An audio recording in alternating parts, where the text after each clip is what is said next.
terror se instaló en la Universidad Nacional Mayor de San Marcos. Terroristas del MRTA, pero principalmente del Sendero Luminoso, la han convertido en su refugio delictivo y hacen del caos una constante. Los terroristas irrumpen en clases a cualquier hora para pregonar su ideología criminal y piden cupos revolucionarios. Así los llaman a los alumnos en el campus universitario.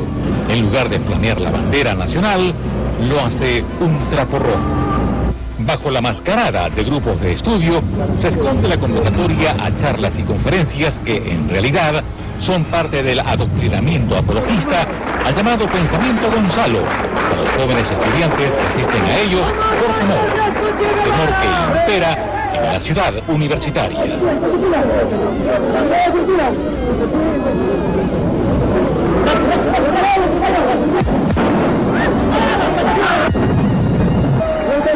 Fuentes de inteligencia señalan que el llamado Comité de Comensales, senderista, maneja el comedor universitario.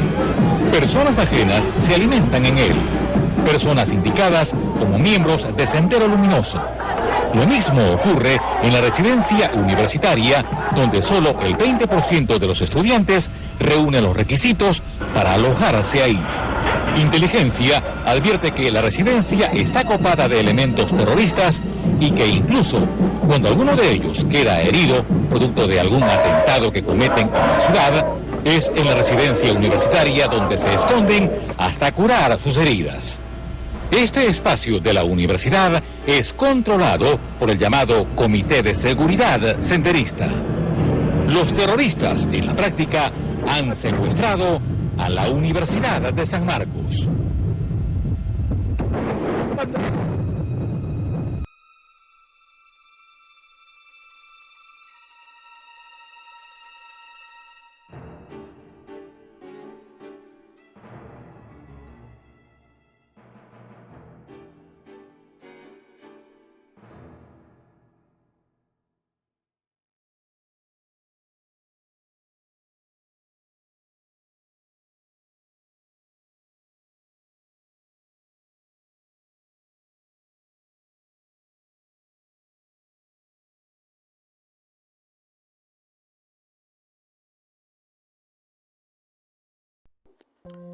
Hola, muy buen día a todos. Hoy vamos a hablar sobre el tratamiento del conflicto armado interno en las aulas.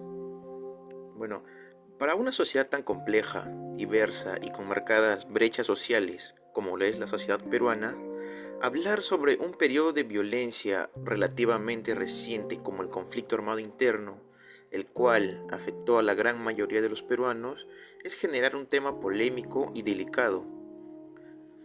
Ahora, si bien la función de la educación es enseñar la historia del país a través de los cursos de historia, el episodio más violento en la historia del Perú no es tratado en las aulas, pues hablar de esto supondría abrir viejas heridas a través de la memoria, dado que los protagonistas de este conflicto aún siguen vivos y por ende sus ideales también.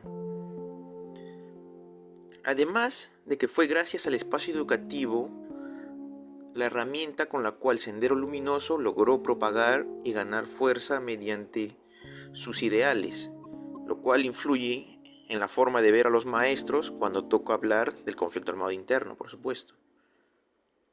Muchos docentes temen que, si abordan el tema en clase, puedan recibir represalias, tanto de Sendero como de los militares o del Estado en general. Y por ello señalan que en la escuela se vive un ambiente de constante vigilancia e inseguridad. Todo ello tiene un correlato concreto, pues el decreto ley número 25475, que en el artículo 7 sanciona con pena de cárcel cualquier apología al terrorismo. En otras palabras, hay un mandato curricular para tratar el tema, pero no hay claridad sobre qué enseñar ni cómo hacerlo en las aulas. En paralelo, las sanciones, en caso de un abordaje que otros consideren incorrecto, sí son claras y contundentes. El resultado de no discutir este tema es que no se resuelven asuntos importantes, como por ejemplo si es relevante o no hablar sobre este tema con los jóvenes, y si es así, ¿a qué edad es pertinente tratar este tema? ¿O cuál es el papel de los maestros en torno a este problema, dado que los maestros también son víctimas o fueron víctimas de la violencia?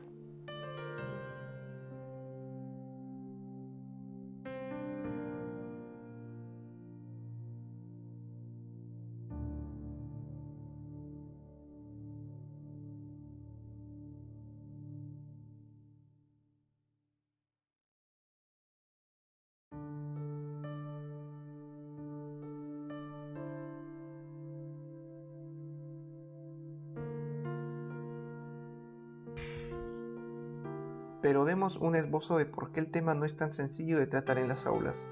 Para entender la problemática es necesario dar un poco de contexto.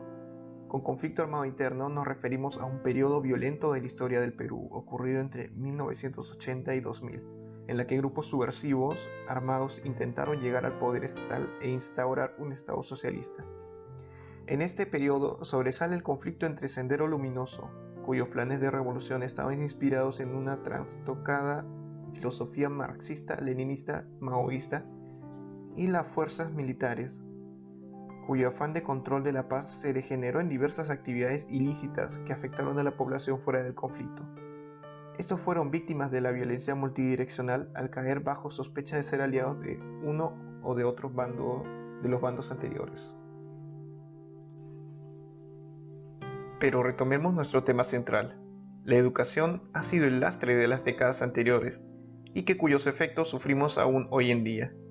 Este espacio, que estuvo vacío por décadas, lo aprovechó Sendero Luminoso para propagar su ideología y crear las bases para su sangrienta revolución.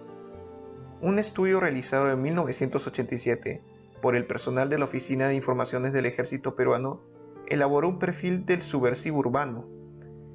En este se llegó a determinar que los analfabetos y quienes cuentan con primaria y secundaria incompleta formaban predominantemente las bases de apoyo y en segundo lugar los mandos militares.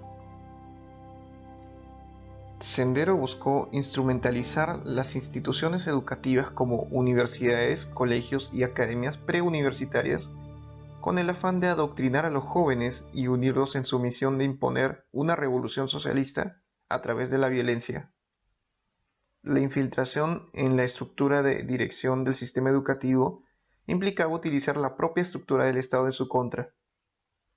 Al infiltrarse, el Partido Comunista del Perú, Sendero Luminoso, buscaba controlar el segmento del sector educativo para ejercer en las decisiones de la institución, como por ejemplo realizar cambios y traslados de sus cuadros a puntos estratégicos para realizar proselitismo. Otro ejemplo es el uso de las supervisiones para coaccionar a los maestros que no compartían sus objetivos. Estos eran amedrentados con la finalidad de asimilarlos a las filas del Partido Comunista del Perú, Sendero Luminoso, o por lo menos conseguir su colaboración. El método inicial para la persecución de Sendero fue la sospecha y censura. Lamentablemente esto les llevó a la larga a crear una estigmatización del tema, es decir, hablar del tema del conflicto armado interno se convertiría en un tabú. La educación fue el instrumento más importante de Sendero Luminoso para expandir su ideología y podría verse a los maestros como los más vulnerables. Muchas veces se asocia erróneamente con apología al terrorismo la enseñanza del conflicto, lo que resulta en que incluso ahora se evita el tema para no terminar en problemas.